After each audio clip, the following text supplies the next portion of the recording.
孩子黑白颠倒玩手机啊，我们做家长的当务之急是要找到一个合适的解决方法。但是你千万别着急说啊，孩子废了，黑白颠倒玩手机，将来一事无成，完蛋了。不要这样想，这样想呀，你是忽略了孩子成长的自然规律。那什么是规律呢？老子说反者道之动嘛，是一件事情发展到一个极端之后，它会反过来向相反的方向去走。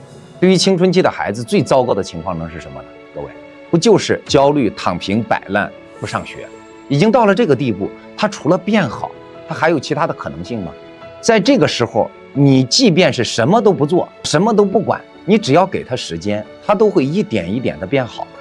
所以，亲爱的各位家长，无非孩子在他的低谷期，你需要用正确的方法，用一些正确的策略去拉孩子一把，让他在低谷期的时间呢能够缩短一些。那到底该怎么做呢？你可以留言3给我，我把我的方法给你。